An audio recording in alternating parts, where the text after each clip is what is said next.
He's owned 10 Mustangs and first went into it in 1997 and has been involved in repair and restoration. He's a writer and a member for Ford Performance and coordinates several Mustang reunions. Now, he was telling me as he was driving in today, he actually got gas today for $1.99. He ate at Taco Bell for lunch. He's also interested in customizing Mustangs. He crossed a Mustang with an elephant and got a convertible with a giant trunk. He also told me about his first Mustang. He traded in his Kia to get his first Mustang. Yes, he sold his soul for a Mustang.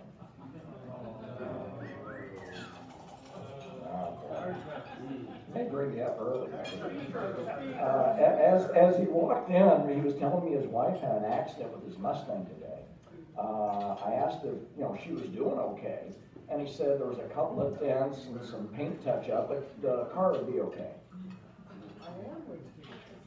Hello? I told Robert I always wanted to get a Mustang. They seemed affordable. Driving over here tonight, I saw a wreck with a Mustang and a T-Bird. There was horse shit and feathers everywhere. Robert, I'm glad you're a personal trainer. That way you can save my life and fend off all these guys. Please come on. You're a hug, Sadie.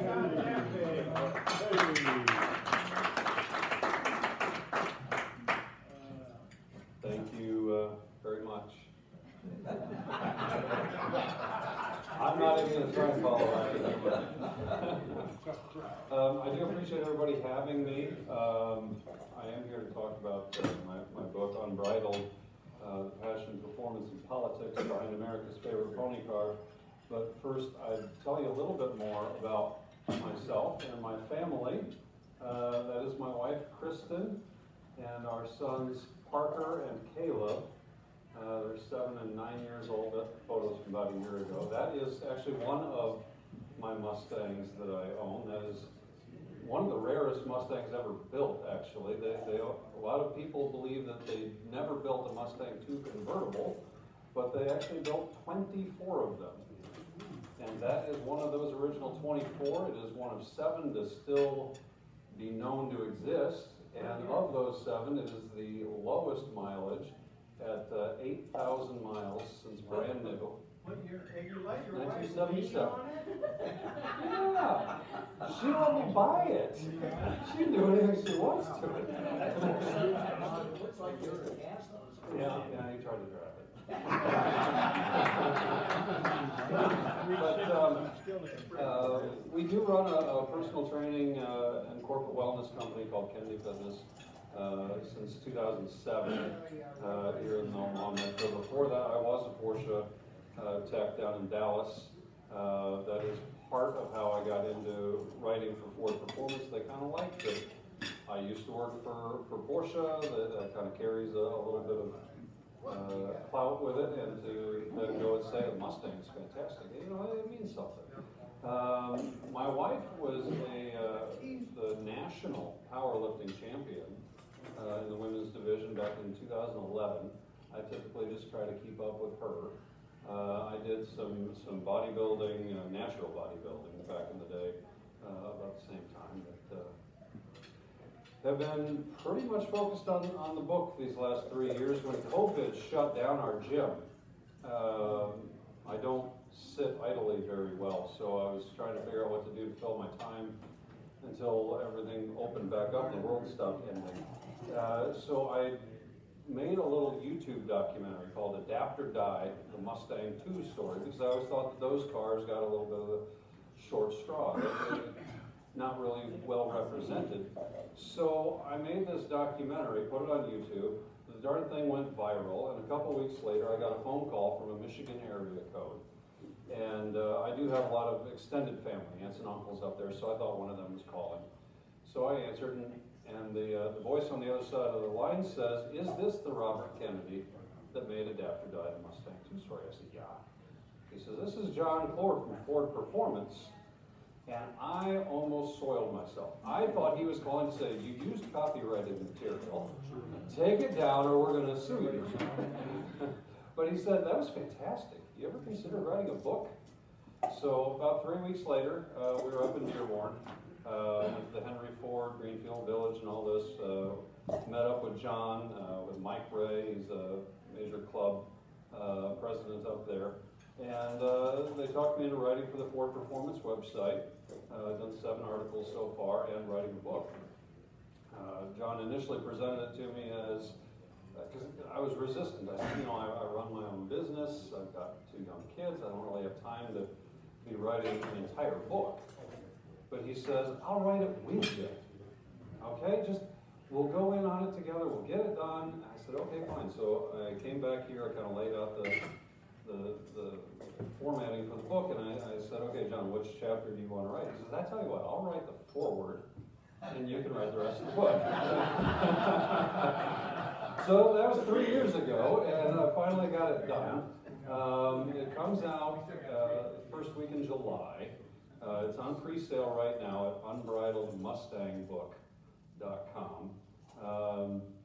It is unique in that it goes beyond the usual performance stats and you know, colors and things like that. I actually tackle, as the politics and the subtitle suggests, I go into a lot of the development, the engineering, the marketing, and then the effects that the government has had on the vehicle throughout the years with NHTSA, safety standards, EPA regulations and whatnot, how they've affected the car, when it's been good for the car, when it's been bad for the car, and how it's kind of translated in the marketplace. So I'll just kind of walk you guys through, hopefully, is everybody here a car person? I mean, do you like cars? Is there enthusiast interest here? Who's owned a Mustang? Okay, who's ridden in a Mustang? Okay, there, now we got everybody. All right, well, they've sold 10 million plus of them over the last 59 years, so there's usually a lot of people have. So the first chapter is called Gestation, and it runs from 1896 to 63. It's basically hitting all the highlights of how Ford got to the point that it was able to build a Mustang. So I actually started in 1896. Anybody know what happened in 1896? Significant with Ford? The company didn't exist yet. Henry Ford built his first automobile called the quadricycle in 1896. Extremely primitive. Makes the Model T look like a Tesla. But it's an incredible little machine. It marked the start of it. He started up a couple of companies after that. They both failed. One of them turned into Cadillac, actually. But he moved on and started what became the Ford Motor Company. They did Model A and B and C and all these other lettered models until they got to Model T. And the Model T, of course, changed the world. It got people out from behind the reins of a horse to behind the wheel. It was such an enormous success that they actually restarted the alphabet with the Model A, which was a massive leap forward. The Model A was such a big deal when it came out. It was such a quantum leap from what the T was. Stories have it that they actually had to hose the crowds. Fire departments had to come in with fire hoses to keep people back because they were afraid they were going to break the windows on the dealership as they all crowded in to try and see the Model A. What year was that? That would be 1927, 28. Yeah. It's just what I was wondering. Model A is what kept Ford, Model T is what got Ford to where it was even profitable. Otherwise it would have gone bankrupt. But Model A is what helped Ford survive the Great Depression. You had a lot of these companies, Duesenberg and Pierce Arrow and all these others, folding during the Great Depression, and Ford saw its size, its employment numbers just collapsed. But it was so big to begin with that it survived. Post-World War I talk about World War I and World War II because the Mustang was ultimately made to be a product for the baby boomers. Well, you wouldn't have had a baby boom if not for World War II. And if we're going to talk about World War II, we need to set it up with World War I because it affected it. Post-war, though, the 49 Ford was significant in that it was the first Ford that was completely new since before the war. It was by no means a sports car, but it was a huge technological advancement forward. Then the Corvette came out in '53. A lot of our GIs were coming back from the war. We had guys coming back from World War II, we had guys coming back from Korea, all these places around the world where they'd been exposed to smaller, sportier, better handling automobiles, be them Fiats or Ferraris or whatever it might be. Chevrolet was smart enough to get in on that and came up with the Corvette. It was a modest success, a very low volume, but obviously it was successful enough, it's still around today. Well, Ford wanted to have a competing model, but Henry Ford II had no interest in taking a back seat to Chevrolet. So if Chevrolet was going to be okay with plastic side curtains for windows and fiberglass for a body, he was going to use steel, he was going to use glass, it was going to be more of a grand tourer.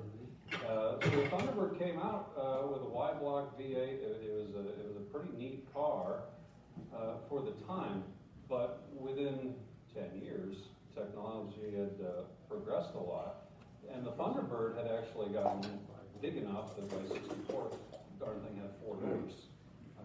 Coach doors on the back. I mean, it was the furthest thing from a Corvette competitor as possible at that point. And they were looking for a smaller, sportier, cheaper car to kind of be what the Thunderbird used to be. But they knew it needed a back seat, otherwise the market volume wouldn't be there.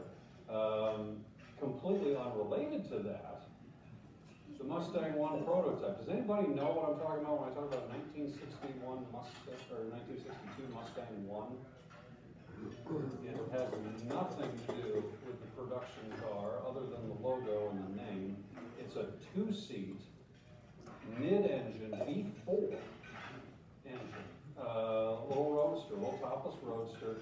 They never had any plans to produce it, and they never did. But it was just designed to excite people coming into the new model year of '62. By pure coincidence, they ended up naming the production car in '64 Mustang.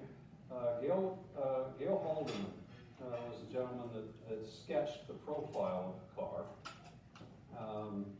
He called it Cougar.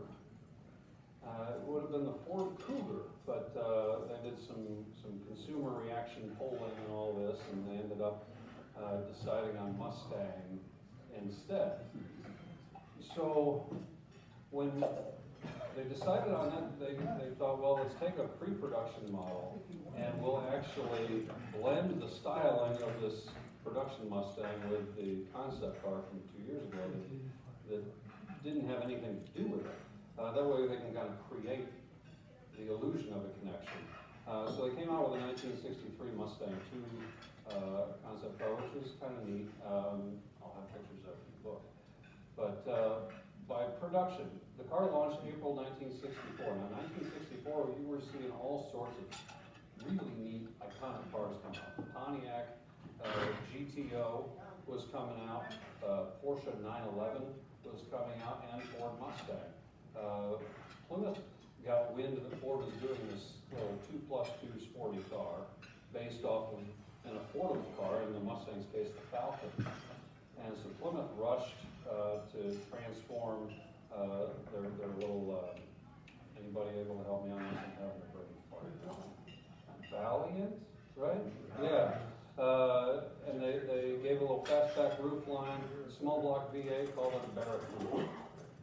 Mustang, when it launched in April 1964, sold more Mustangs on the first day than Plymouth sold Barracudas the entire model. Was that $1,995? Is that what it came out at? It was, I think, $2,368. but most of them went for considerably more than that. Everything was an option, and that's how they got their profits up. If you wanted windshield wipers, it was an option. If you wanted backup lights, it was an option. I mean, really basic stripped down cars. They came officially base model with a straight 6. Over 70% of them sold with a V8. They actually sold so many with the V8, they were running out of V8 engines at the plant. So what they did, they came up with a marketing campaign directed toward young women, trying to get them to buy the 6-cylinder. There was a popular book at the time called Sex and the Single Girl. And what they did, they came up with this ad. It said 6 and the Single Girl. And it helped spur base model sales until the factory could actually produce enough 289s.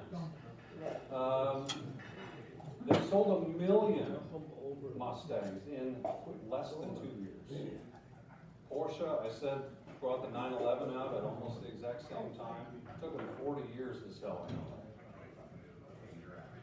Ford did it in 102. They had such a huge hit, it started up a whole new market. The GTO launched what we consider the muscle car market, and Mustang was considerably smaller. Instead of big block V8s, they had small block V8s. So it's like, well, they're kind of the same idea, but they're very different. So they called them pony cars. Now, the Barracuda came out 2 weeks prior. Could have been called fish cars, I suppose, but the Mustang was a far bigger hit. So coming into 1967, the guy that had the idea man was not Lee Iacocca. Everybody thinks Lee Iacocca is the father of the Mustang, and for all intents and purposes, they say he is, but it wasn't his idea. Hal Sperlich was the gentleman that came up with the idea. Hal is still around. Hal, in my estimation, is a certified genius. Not only did he come up with the Mustang, he came up with the minivan that ended up saving Chrysler. He and Iacocca brought the idea to Henry II for a small compact van that could actually fit in the garage. Henry threw him out, saying that, no, we build big cars. Well, he had no interest in anything small. He also, anyhow, by 1967, Sperlich has the idea, we're going to redesign the Mustang, but we don't want to mess it up. It was a huge hit. So they made it a little bit bigger, a little bit more aggressive in every way. Biggest idea was that they included a 390 big block. That way they could keep up with the GTO, because Chevrolet's official response was that the Corvair was the Mustang's competition. They said there is nothing coming out pony car-wise from Chevrolet. So Ford puts this big block in to compete with Pontiac, having no idea that Chevrolet's coming out with a Camaro. Camaro comes out, obviously that's one of the biggest automotive rivalries of all time. By 1968, as Ford's trying to then make sure that they keep up, they're putting in 428 Cobra jets. Anybody ever hear of Cobra jet? Yeah, awesome machines. So the character of Mustang by 68 had changed a lot from what it was originally intended to be. And they fully embraced that for 69. 1969, the car actually grows even more. It gets 4 headlights instead of 2. And people are starting to worry, some of the folks that like the smaller, sportier cars, that maybe it's going to go the direction of the Thunderbird. You know, is it going to just keep growing? But that wasn't deterring the muscle car types. 1969, they actually had a slogan. They said they were going to build a steed for every need. So they had a Mustang Grande, which was a vinyl-roofed luxury Mustang. They had a Mustang E, which was a high fuel economy budget Mustang. That one did not go over well. They had the Mustang Mach 1. They had the Boss 302 for road racing. They had the Boss 429 to homologate the engine so they could use it in NASCAR. They had Mustangs up, all kinds going on at that point. But government starts getting involved, and they're starting to throw some emissions and safety regulations into the pipeline. And there's additional competition because nobody in Detroit likes to see the other guy doing better, so they blossomed into this whole huge segment of muscle cars and pony cars, and it's just taken away some of Mustang sales.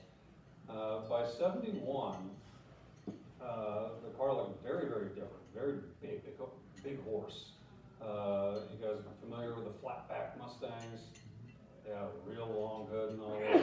A guy named Bunky Knudsen was behind that. They'd hired Bunky from GM, and GM had passed Bunky over to be CEO, president, something like that.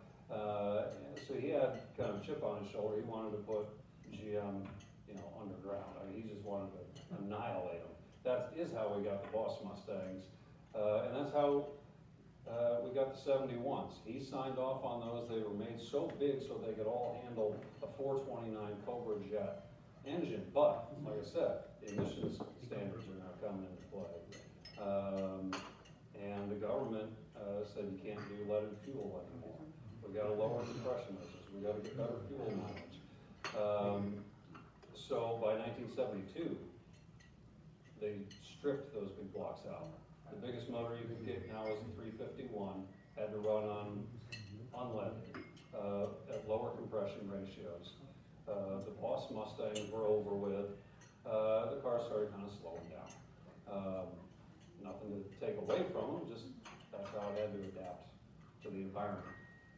Every chapter ends with special editions and racing sections, where I highlight 2 limited production models and then the racing exploits of the era. For anybody that knows anything about early Mustangs, that's all Shelby. So we talk about the GT 350, which is basically the Shelby with a small block, and then we talk about the GT 500, which is the Shelby with the big block. Amazing cars, a lot of drama, a lot of neat stories to tell.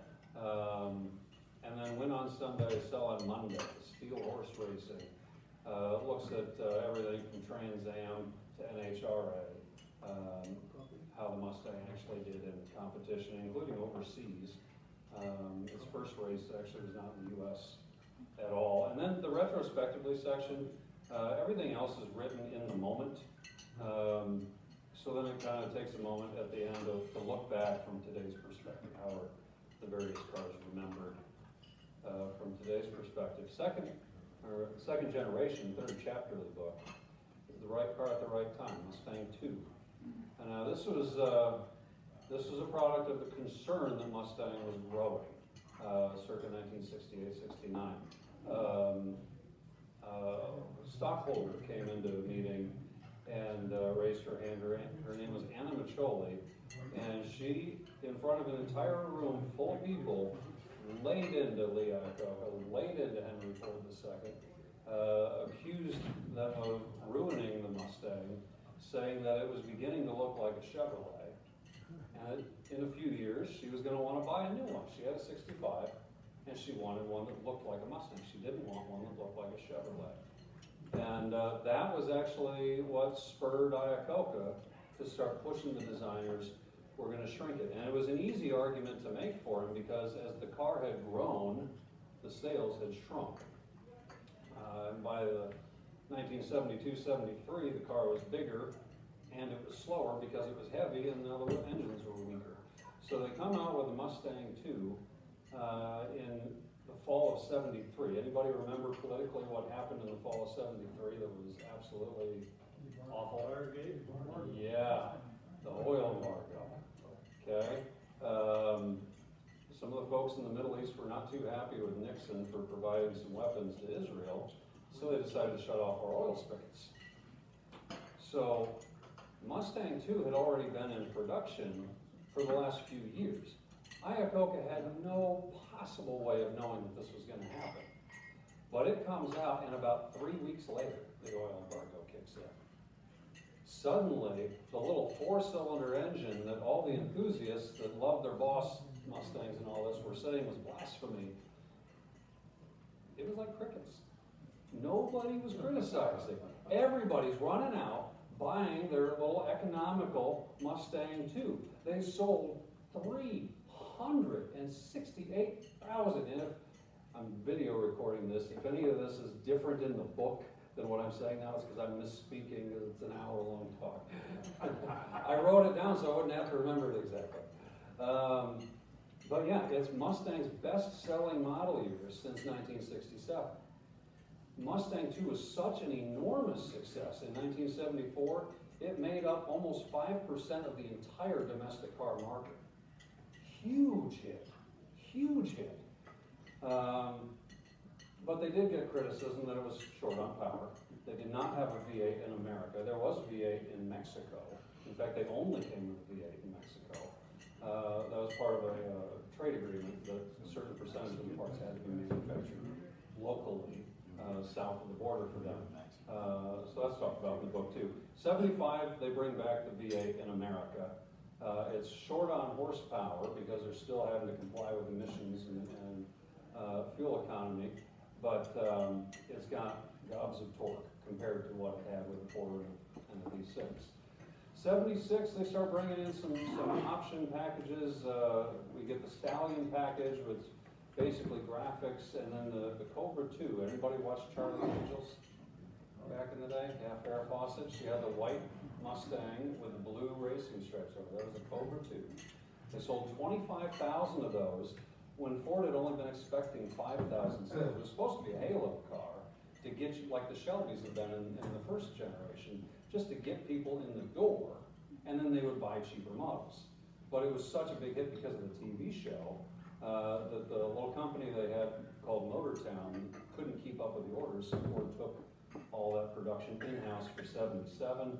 And the government decided to go on recess after passing a different fuel economy bill in the House than they did in the Senate, and they never agreed on which one it was. So the 78 model year goes into production, but they don't know what they have to comply with for laws, so you end up with these 77 and a half Mustangs because they were 78 bills that they badged as 77s on the paperwork. So Ford would not risk getting in trouble with the government. It's an interesting story. With the special editions and racings, the Classic 2, that's the convertible like I had at the start there. Very, very limited production. Everybody know Preston Tucker and the 1948 Tucker automobile? Yeah, they built twice as many of those as they did Classic 2 convertibles. They built 51 Tuckers and only 24 of these Mustang 2 convertibles. Massively expensive. They were supposed to build a couple hundred of them. The government actually passed a law that said any manufacturer could build up to 500 of them without having to crash test it. So what GM and Ford and everybody was doing is they were subletting these out to these little chop shops that would then convert, these coach builders. They would convert hardtops into convertibles. And that's what that was, but that was an expensive process. So you ended up with a Mustang 2. The base price was $3,000.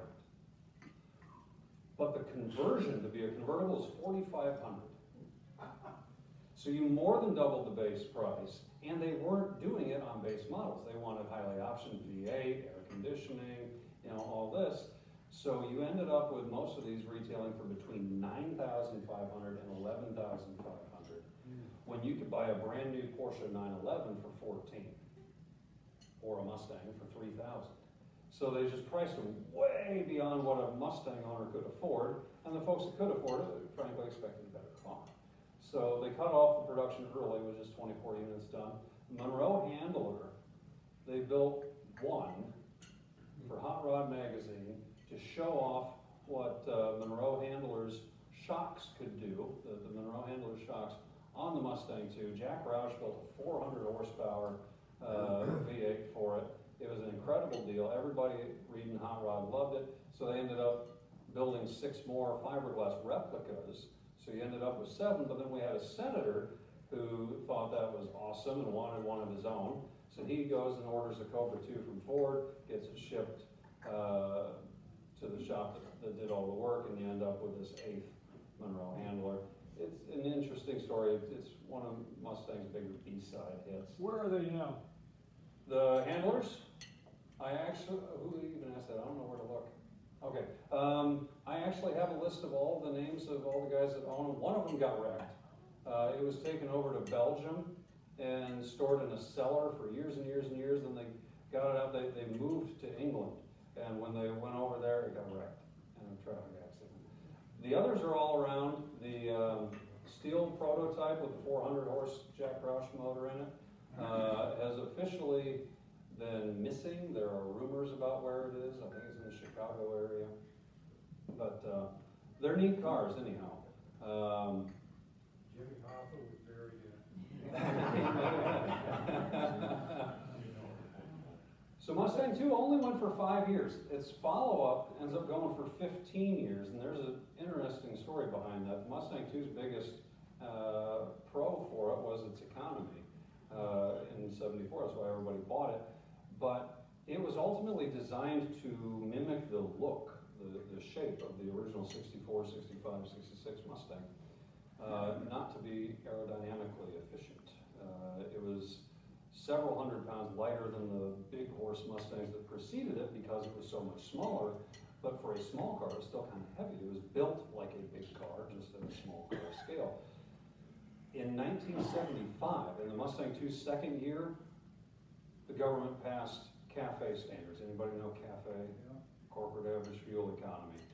It wasn't set to take effect until 1978, but in 1978, their whole model lineup had to average 18 miles per gallon or they'd face hefty fines. And then that would get progressively more ambitious every year. And Ford realized that their brand new little Mustang, it's only in the second model year, isn't going to be able to do it. It's got the aerodynamics of a brick. So they start working on a new wedge-shaped, very Euro-inspired Mustang that they're anticipating coming out for '80. Well, they ended up getting it done early. They brought a guy named Jack Telnack over from Europe, and he kind of spearheaded the project. They ditched the round headlights for 4 little rectangle headlights. They got rid of the side scoops. They got rid of the tri-bar taillights. They did everything they could to make it look totally different. Anybody have any idea why? Why would they abandon every single Mustang styling cube?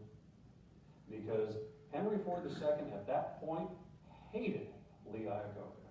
He spent millions of company money investigating Iacocca, trying to find bad conduct on his behalf.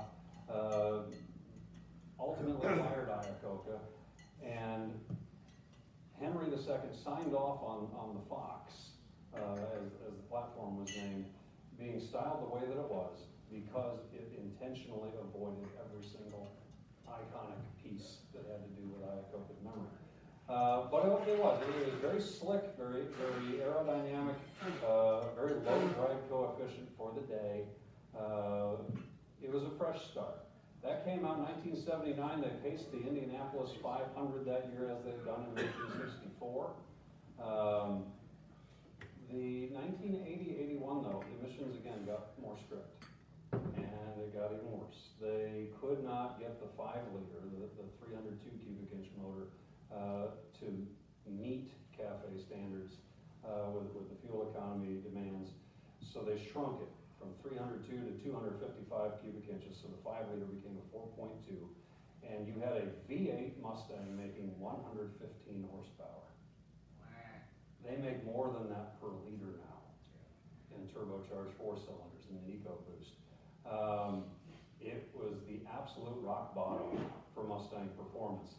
A guy named Don Peterson got in charge at Ford at that point. He had been around for the heyday of powered by Ford and the Lively ones and all these ad campaigns in the 60s. And he kind of figured out, like Iacocca had figured out, that the bigger the car had gotten, the slower it was selling. Peterson realized that as the performance went down, so did the sales. So he said, CAFE standards, EPA, all this be damned. Mustang has got to be fun to drive. It's got to have some guts. So they rebranded, they threw the 5-liter back into it, and resurrected the GT moniker that had been gone since 1969. A lot of the parts on that 82 GT were still carryover from the Indy pace car in 79 and from the 80-81 Cobra that were borrowed the same parts. But the motor built the performance reputation back. It had a whopping 157 horsepower out of the 5-liter, and that was a big deal. They were advertising it as the boss is back. 83, they continued that ad campaign. They added a 4-barrel. The V8 had been sucking fuel through a 2-barrel up to that point. For 84, it's the Mustang's 20th anniversary. Ford did a big deal about it, had a huge party out in California, launched a new Euro-inspired turbocharged SVO Mustang. Me being an ex-Porsche guy, I really like the SVO. It's very cool engineering design. It was expensive. A lot of people just went with a cheaper V8. But they also came up with a 20th anniversary model called the GT350. Carroll Shelby, who is now working for Chrysler, did not take kindly to that. Thought that he still owned the rights to the GT350 name from the 60s. Ford felt otherwise. They reached a behind-the-scenes settlement to the lawsuit. But come 1989, I'm skipping ahead just a little bit, when they hit their 25th anniversary, Ford didn't do squat because they still had a sour taste in their mouths from 84 and the 20th celebration that got soured. 85, 86, 85 is the last year of the 4-barrel. They brought in fuel injection for 86. Really improved the reliability of the cars. Everybody was upset in the moment. They called it fuel infection instead of fuel injection. But as the next few years progressed and they started being able to reprogram air sensors and fuel mapping and whatnot, they were able to get a lot more power, and then everybody got okay with it. The 87 car debuted this new aero look that you see in the picture there, and that ran through 93. It wasn't supposed to, though. As short as the Mustang 2 got cut by the government, the 3rd gen car, the Fox body, went for 15 years because they were going to replace it in 89 with a front-wheel drive Japanese 4-cylinder subcompact called the Mustang 4, Mustang IV. And an employee at Ford leaked that information to Donald Farr over at Mustang Monthly magazine. He published the information, and the entire American enthusiast collectively freaked out.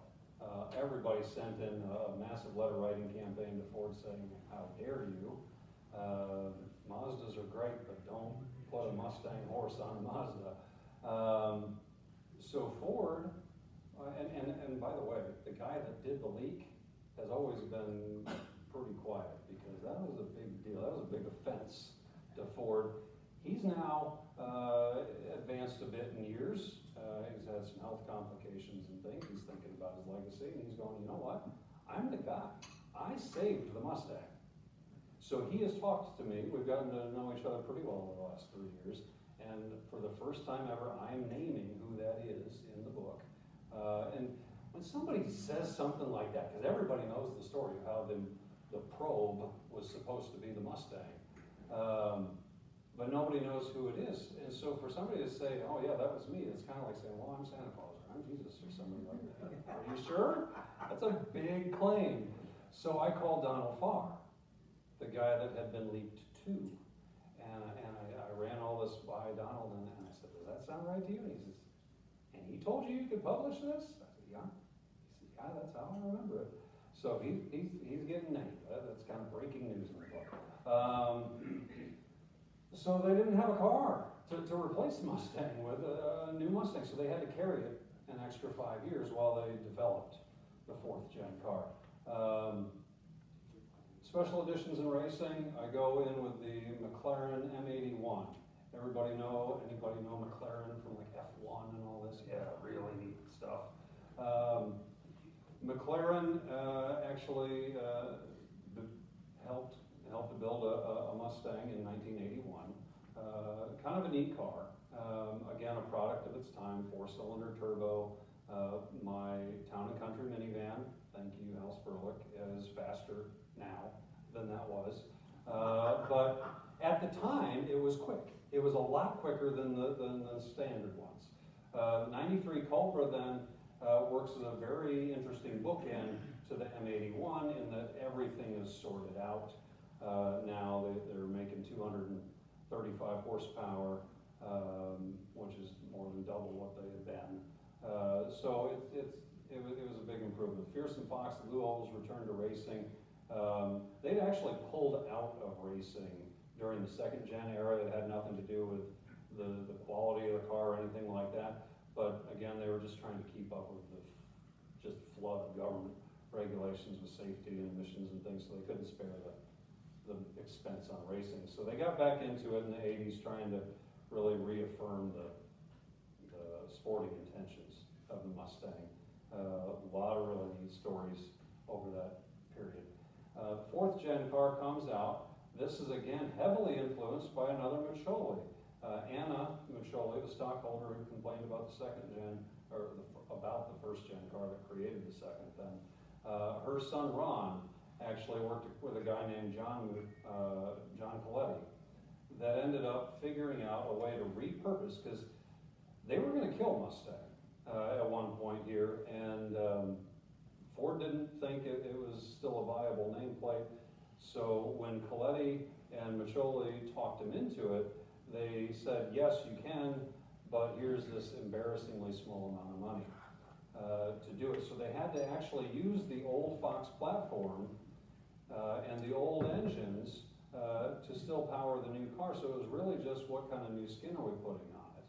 And I'm oversimplifying that a bit, but they did an incredible job with it. And then as it proved that bringing back the classic styling cues, bringing back the horse, bringing back the tri-bar tails, bringing back the side scoops and all this, actually made the car pretty marketable again. It was a big hit.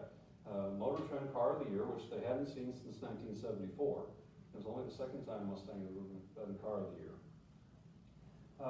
So that now they start pumping a little money into it again. They take the old 5-liter, which again can't keep up with emissions restrictions. Now they've passed OBD2, onboard diagnostics 2, and a whole big deal in '96. So they put in these new single overhead cam and dual overhead cam modular motors. The 4.6s were as strong in GT form as the 5-liter had been, and then in the Cobra's dual overhead cam form, it was 305 horsepower, the most we'd seen since the 60s. They kind of carried that over 97, 98. You get into the 99 and they do this edgier redesign, which is actually what's pictured there. And they start bringing back some of the old names. We get Mach 1, we get Bullet, which was inspired, it was never an actual Mustang model before that, but it was inspired by a Steve McQueen movie. And they really started embracing their heritage here. You guys remember 20 years ago, there was that whole slew of retro design cars. You had the Chevy SSR, you had the Chrysler HHR, the PT Cruiser, Prowler, all this stuff. The Volkswagen Beetle kind of gets credited as launching that, but it was the SN95 Mustang, the 1994 Mustang, that actually kind of put its toes in the water and tried that out first, and then Volkswagen ran with it.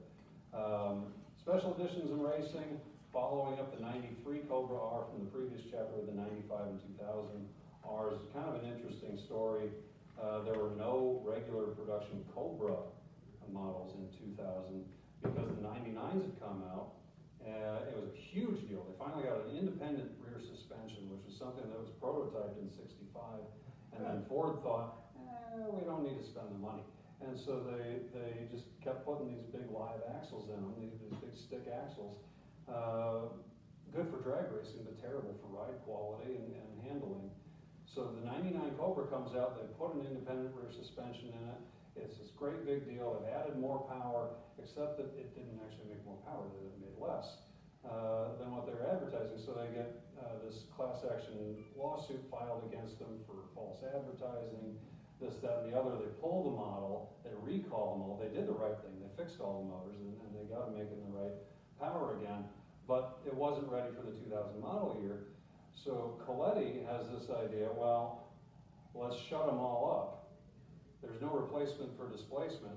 Let's put a big frickin' motor in here. So they put in this big modular 5.4, makes more power than any Mustang before. It gets a 6-speed manual transmission, which none of them have had before. It's a really big deal in 2000. And they brought back the Cobra model for 01. They got rid of it for 02, except in Australia. They made 100 of them. They shipped them down to Australia. That's talked about in there too. It's another car most people don't know exists. Force to be reckoned with, winning by brute force is hinting at John Force. Anybody know John Force? Incredible drag racing legacy. Basically undefeated his whole time racing Mustangs. Guy's a force of nature. 5th gen car, retro reboot, 2005. They thought, well, we started something with this kind of retro style 94. Now the whole industry's doing it. Let's fully embrace it. So they built these new cars that look a lot like the 60s cars, but in fact are the first totally new Mustangs since 1979, because that previous one had been still limping along on the old platform. Well, now they put some serious money into it, called the S197 was the project name. Comes out for 05, fully embracing the traditional styling cues. Initially with the 4.6 motors, but by 2011, they start putting in the 5-liter. Going back to no replacement for displacement, bigger motors. You start getting the Shelby GT 500 in 07, 500 horsepower, huge deal, changed the entire market at that point. And in fact, I think that's why the Mustang 2s, you could barely give them away for like 25 years. Nobody wanted them. I mean, they were an embarrassment to most muscle car types. Anymore, Hagerty Insurance actually lists Mustang 2s as the fastest appreciating generation of all the Mustangs on the market right now. And I think that's because of the 07 GT 500. That started a new horsepower war. Now you've got the Camaro and the Challenger that ended up coming along by 2008, 2010. And everybody's ratcheting up the power so far that even the GTs and all this from the 90s, 225 horsepower, 260 horsepower, it's a joke. It leveled the playing field, and all these Malaise era cars, you know, you had Corvette in 1975 making 165 horsepower from its 350. It was no better than the Mustang was. And then when they muscled it up for 78 with a redesigned motor, it was 185. I mean, everything, anybody that's gonna buy an old muscle car, anything from the 90s on back now, they gotta do it because they like the style, or it reminds them of their, you know, childhood, or whatever it is, because you can't do it based on power, because the 07 GT 500 made every single one of them obsolete. Iacocca edition. Anybody have any clue what that looks like? Google it when you get home. It is one of the prettiest cars you'll ever see, certainly with a Mustang on it, ever. Lee Iacocca, for all the cars he sold at Ford and at Chrysler, he never had his name stamped on any of them until the Iacocca edition came out in 2009. It was the Mustang's 45th anniversary. He was getting up there in years, and a couple of folks out in California had a really nice idea that, hey, let's work with Lee, let's build a Mustang, not unlike the one pictured there, the way that he would want it. And Lee picked out the color, he picked out the wheels, they did all sorts of special touches. Really neat car, really special car. The GT 350, everybody is familiar with the GT 500 from this generation. Not a lot of folks think that there was a 350, but Shelby American itself actually made GT 350 quite separately from Ford. Very cool car, very much in the same vein as the original GT 350s from the 60s. Racing section, old horse, new tricks, drifting into NASCAR and beyond. That is looking at how Ford began diversifying Mustang's participation in racing at that point, even getting it into NASCAR's entry-level nationwide series. and embracing drifting, which up to that point was very much a import kind of Japanese vehicle dominated sport. And since Vaughn Gittin Jr., who has worked with me directly to get some quotes and whatnot for the book, he came in with a Mustang and showed all those kids what torque can do on a track. So it was a pretty good time and led into the car that just last week stopped being produced. The 2015 to 23 Mustang was called the S550 internally. They built on the 197, added turbocharged EcoBoost motors, brought back that independent suspension, which had actually been cut off after the SVT Cobras in the 4th gen. Art Hyde was the chief engineer coming into the previous generation here. And Art did not want to see the car go backwards in technology. So he and his engineers had set up this whole independent rear suspension for the thing, but the bean counters got involved and said, no, it's going to cost too much. So they went back to the whole live axle. But at this point, Mustang's sales were dipping every single year over the one before it. Each generation has sold fewer models than the previous on an annual basis. So whereas they had sold 600,000 units in 1966, and they were selling almost 400,000 units in 1974, they had been stuck in the 5 digits since the Great Recession in 07, 08. People just weren't buying sports cars the way that they were. So Ford looks at this. Alan Mulally was the guy in charge at Ford at the time. He had this one Ford doctrine. He said, basically, if we're going to put money into something, we're going to sell it everywhere. It needs to be a global vehicle.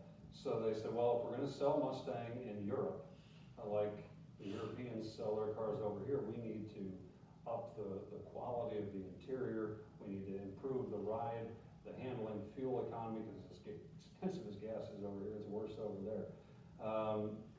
So they end up doing this thoroughly revamped car. From my years at Porsche, I was with Porsche for 5 years. I love Mustangs. I've owned 10 of them over the years, but they're a different animal than a 911. The first time I drove a 2015 GT, I got up, the first thing I did afterward, I got out, shut the door, walked up and looked inside the front wheel to see, are these 6-piston calipers? This thing bit so hard when I stepped on the brake, I mean, it'll snap your neck. I'm driving this thing, there's no wrinkles. It is solid, it is smooth, it is powerful. It was the first time that I personally believe a Mustang had ever really been deserving of being included in a conversation about a 911. 911s are twice the price. I mean, you'd be lucky to find one under 100 grand now over at Woodhouse. I think they start at like 118, but don't quote me on that. I've spent the last 3 years reading Mustang. But anyway, phenomenally improved car is the point. True global sports car. And the proof has been in the sales. Every single one of these cars was the best-selling sports coupe on the planet. They outsold Porsche on its home turf in Germany. More Mustangs than 911s, and I forget which year, maybe 17 or 18, something like that. It's in the book, so I don't have to remember it. But anyway, they do a mild facelift on it for 2018, which, interesting fact, was inspired by Darth Vader's mask. If you ever look at the lower portion below the grill, down by the fog lights, you'll see some of these angular cuts in it. It looks totally just like Darth Vader. And they went on record saying, yeah, the designer was a Star Wars guy. Then we get to the special editions in racing. Peregrine Revenge GT. This is a very cool car, very ambitious young men, younger than myself, from Wyoming, built a little shop in California, and said, we're going to build Is anybody familiar with the Peregrine Falcon? You've heard of them? What are they famous for? Speed. High speed stoops, yeah.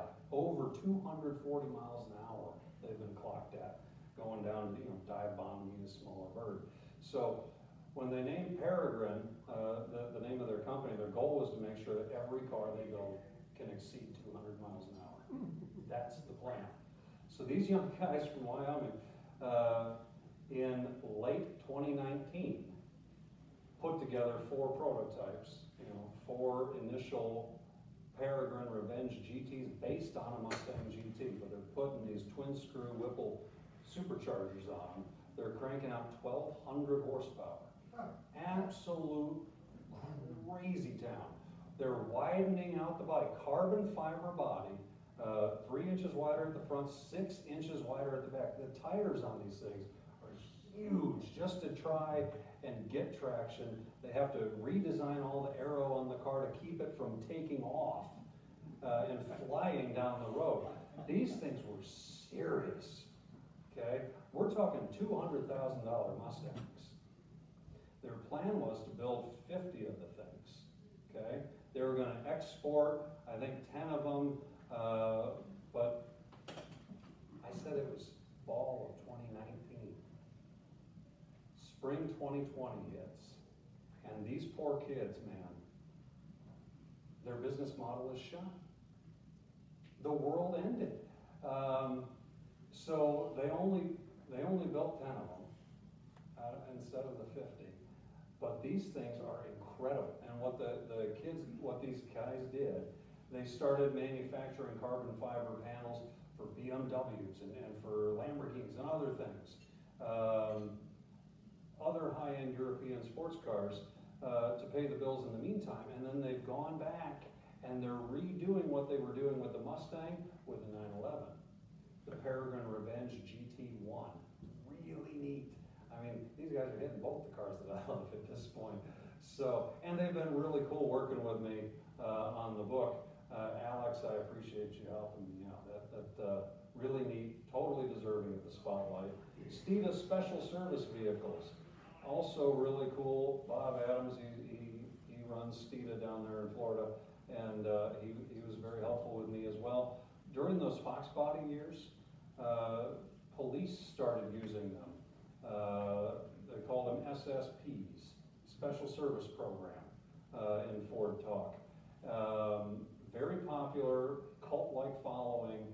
Steeda builds the same type of thing now. They're taking Mustangs, bulletproofing them, supercharging them, putting in roll cage, all the stuff to hold on to your road flares and your guns and your computers and all this. Really neat stuff. Very much in the spirit of the 80s SSPs. The only constant in racing is change. Again, just talking about everything that's going on in the racing world. It's way too much to cover here. Retrospectively, it was interesting to write that because it's supposed to be looking back from today's perspective, but they literally were building that car until last week. So I talk a little bit more about how Chevrolet is killing the Camaro, how Dodge is switching to electric on their muscle cars, and the new Mustang is looking to be the only gas-powered muscle car left. So the original is now the only. So Galloping into an Electrified Future is the last chapter in the book. It is the only part of the book that is not completely written. I've already sold about $20,000 worth of books, and I don't have an end. Because I've been waiting for an interview with Ed Krenz, the chief engineer for this new Mustang, and Ed actually emailed me Tuesday morning. I've been waiting a year and a half for this email. He says, let's get you scheduled. So I'm looking forward to that phone call like crazy. The actual end is done. There's an epilogue at the end of it all, and that's been written for a year now. But Ed's gonna like what I say about him. He and Team Mustang can do no wrong. Seriously, the 550 that this car replaces, like I said, is as good as a 911. It's the best Mustang ever produced. So I have no doubt that the new one is going to be incrementally better than that. And incrementally is a big part of it. It's not a total departure. It's more evolutionary than revolutionary. That's not my original quote. Somebody else said that in the media. I do talk about in the inspiration section the Mach-E. There was a new Mustang book that came out last year that ignored it. I don't give it a ton of attention. I think it's 5 paragraphs dedicated to the Mach-E because the book, the title is America's Favorite Pony Car, not Mustang specifically. So Ford badged it a Mustang. I've driven the Mach-E. Who else here has driven a Mach-E? You have? What'd you think? Did you like it? Scary fast. Scary fast, yeah. It's a neat vehicle. I like it. I would happily daily drive a Mach-E, but in the absence of the sound, the smell, the vibration of the engine, oddly enough, some of the imperfections create that character, that charm. So as much as I would enjoy it as a day-to-day car, it wouldn't satisfy my personal gut desire to be driving a Mustang. So I really am happy that they've kept the Mustang sports car, an actual gas-fed car for now. Very, very neat machine. Dark Horse is the new model, of course, 500 horsepower. I've heard some rumors about what's happening next after this, and I'm not going to talk about that. I don't need to get in trouble with Ford. But there's some neat vehicles, and electric or not, I mean, the vehicles have never been better. They're pretty cool things. In the epilogue, I having taken 120,000 words previously to look at Mustang's past, I kind of roll from that and list my few bullet points of how I think Mustang can not only survive but thrive in the changing marketplace moving into the future. And I give credit to a few other cars that I think are kind of overlooked. Studebaker comes up and some other oddballs that you wouldn't expect. But it's kind of a nice little way to wrap it up. Final parting thoughts. If you want to read, I'm a better writer than I am speaker. So unbridledmustangbook.com. It is available now for pre-orders. It'll actually be going to print here in about 5 weeks, and in July we'll be starting to deliver them. And as I kind of already mentioned to you guys, this is from a shorter version of the presentation. It is not just Ford Mustangs, it's all the various versions of it, the Shelby's, Saleen Roush, all these, some really neat stuff. There's over 20 different tuner or specialty manufacturer type models highlighted throughout the book. So. And that's my original artwork right there, spliced together from photos of other cars, but kind of neat. I call it the quilted Mustang. It'll have a little description of it inside the book there that about the history of quilting in America. Quilting here predates the Statue of Liberty, sliced bread, and automobiles. I mean, it's a very American thing, and so this is intended to pay tribute to over 300 years of American tradition and 6 decades of Mustang motoring tradition. That's all I have. I think everything else is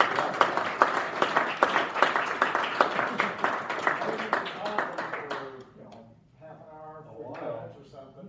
But questions, please stay up here because I think a lot of people have questions. What's the price of the new Mustang? The base price on the EcoBoost is, don't quote me on this, it's written in my book, so I don't have to remember it. I think it's like $32,500, something like that. If you want the Dark Horse, it's I think maybe 57, somewhere in there. So again, if you look at what you pay for a European car that makes that kind of power, it's a bargain. Personally, I really like those EcoBoosts. I mean, just 4-cylinder turbo that makes 310 horsepower. 30 grand? Pretty sweet deal.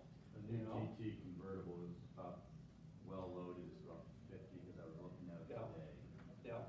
What car did you drive in? What car did I drive here tonight? I was going to actually drive that orange Mustang convertible, but I was afraid because it was rush hour. What if somebody's looking at their phone and hits me? It's only original unrestored once. So I drove my GMC truck. You know, I thought about driving the Boxster, but it was a little cool to have the top open, you know. I didn't want to mess up my hair before I stand in front of everybody, so yeah, I drove the truck. Oh, and I'll get to you in just a split second. To my wife, the reason I have a GMC truck is the people watching online will probably massacre me riding a Ford button driving a GMC. Do you guys know what GMC stands for? This is my opinion, GM. This is not fact. Generally makes crap. Oh, and here's one, Chevrolet. Chevrolet is an acronym, anybody know? Constantly having every vehicle recalled over lousy engineering techniques, Chevrolet. And Ford is in fact first on race day.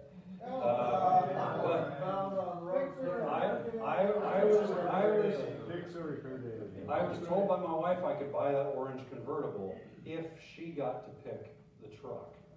And her dad is a diehard GM guy. So I very happily got a GMC so I could have a Mustang. Carroll Shelby, did he start with GM or did he start with Ford? How did that work? Carroll Shelby, yeah, chicken farmer from Texas. He got into racing on an amateur level and was so damn good. Within just a few years, he was driving Ferraris over in Europe. He ends up winning Le Mans, and he comes back to the U.S. wanting to build his own sports car with a European body and an American V8. Decides to do it with Chevrolet. Decides to do it based on the Corvette. He mocks it up, does this, it's called a Scaglietti Corvette, and it's mentioned in the book. Takes it to GM. GM says, no, because they don't want anything, especially internally even, dethroning the Corvette. That's their baby. They want it to stay on top. So they turn him down. So he goes looking for an alternate chassis and an alternate engine. Ends up hearing when he's out, I think it was Pikes Peak racing event. He's talking with a guy at Ford who says, you know, we got a new small block, a little 221. We could probably fit into a small European car. So he ends up getting the AC body and the 221. What's that? The Shelby Daytona. Yeah, they end up, it's enlarged to 260 by that point. They put the 260 V8 in there. That's the Shelby Cobra that everybody knows. That quickly becomes a 289, and they put the 427 in. And that's why we end up having the Shelby Mustangs, because Lee Iacocca is getting some flack early on that the Mustang is a secretary's car. Oh, it's cute, it's pretty, but it can't hold its own against GTO.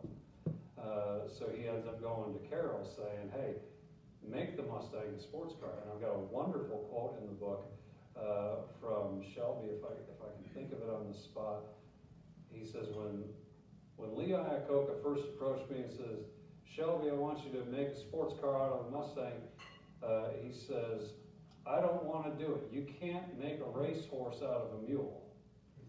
But then, in the next breath, they end up doing so well in competition, he says, it was fun blowing the doors off a Porsche with a $3,900 donkey. Yeah. I'm a first-time buyer, owner of a 1969 Rambler AMX, still own it. I would like to go for a ride with Did you. you encounter anything, look in all your research about that, you know, the Rambler Javelin? I've mentioned the Javelin a little bit throughout the book. Very much a pony car, direct competitor for Mustang. The Rambler, I don't know a whole lot about. I mean, I've seen photos and stuff. Nobody knew what to call it. It was an AMC, but yeah, it was Rambler, but nobody liked the name Rambler because it distracted from, so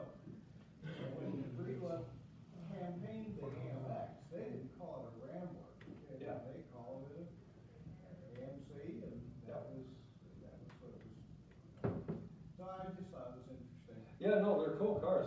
One of my big things, personally, I like to go to a car show and have something unique. I hate the idea of showing up and having something that there's 10 others to throw to. You know, I wanna stand out a little bit, so that's part of what's drawn me to the little Mustang 2s, is that you see so many of the other generations showing up at car shows. But I've got in addition to that orange convertible, I've got a red T-top King Cobra. And that's got a little more oomph to it. It's the engines have been modified and all this, but it's got the huge flaming snake graphic on the hood like the Pontiac Trans Am. And so all these kids will come up and they've never seen a Mustang 2 in person, and they've really never seen one that looks kind of like a baby Trans Am. And so I like the unique stuff, and the Rambler, you know, that's definitely. They only made 15. Right. of them, so Yeah. it's kind of an You don't see them every day. Oh, you won't. So I would There's a love. reason for that. Your best chance of seeing one from a Mustang is if you look in the rearview mirror. Okay, Robert, thank you Thank so you. much. Yeah, you guys. Yeah, we took all the regulations that come out of those, blue ugly Rambler, 1954 Rambler. Yeah, I gotta say, I don't see it here. We can roll off and it'll look good. So you gotta get on that one.